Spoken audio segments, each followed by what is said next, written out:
Alors, je n'ai pas vraiment de journée type, mais mes principales activités, c'est de lire des articles pour pouvoir me mettre à jour sur l'archéologie biomoléculaire et j'analyse aussi mes échantillons en salle de chimie pour pouvoir connaître le contenu de mes céramiques. Alors une journée type, c'est assez compliqué à dire parce qu'il n'y a jamais vraiment de journée type, mais en effet, une journée type, ça va être les différentes étapes de préparation d'un échantillon jusqu'à arriver à un produit, un vestige isolé qui va donner des informations. Donc tout à l'heure, je t'ai montré un peu dans le laboratoire les différentes étapes. Nous, on travaille sur des prélèvements de terre qui viennent de chantiers de fouilles. On va les traiter, on va donc les tamiser à l'aide de ces outils pour, si tu veux, diminuer le volume et essayer de trouver à l'intérieur de cette terre des petits vestiges qui vont nous donner des informations. Et donc, pour les trouver, il faut donc les tamiser et puis les laisser sécher. Et ensuite, on va les analyser avec une loupe, et ce qui va nous permettre de les choisir, de les isoler et de les donner ensuite à un spécialiste qui va les étudier plus finement. Voilà. Alors, c'est une bonne question, mais il n'y a pas de journée type sur un chantier.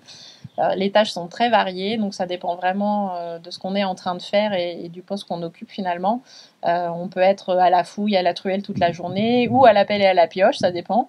On peut faire du lavage, du tamisage, donc c'est vraiment très varié. Il y a toute la partie documentation aussi qui est extrêmement importante, donc il y a les photos à prendre, les relevés, les dessins à faire. Donc ça varie tous les jours finalement. Moi, je pense que c'est des trucs un peu classiques des travaux qu'on fait à l'extérieur, surtout en Corse. Les chantiers de fouilles se passent notamment, enfin, surtout à la belle saison, en fait. Donc, comme ici, à fin avril jusqu'à octobre, on va dire. Et en fait, peut faire très chaud, mais il peut aussi faire très froid, avoir du vent. Et ça peut être très compliqué de fouiller, surtout en plein mois d'août. En général, on évite, mais même au mois de juillet, il fait extrêmement chaud. Il y a la sécheresse, il y a le vent, il y a la poussière.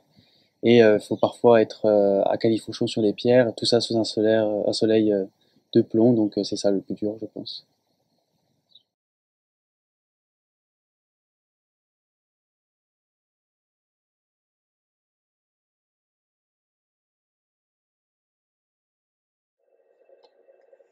Alors, évidemment, l'idéal pour faire l'histoire de l'Antiquité, c'est d'avoir plusieurs sources, hein, d'avoir les sources littéraires et les sources archéologiques. On est obligé de compléter les sources littéraires par l'archéologie, parce que donc, voilà, le corpus littéraire, finalement, il est limité. Maintenant, il arrive évidemment que nous ayons des informations qui nous soient livrées par des sources littéraires et pas du tout par les sources archéologiques.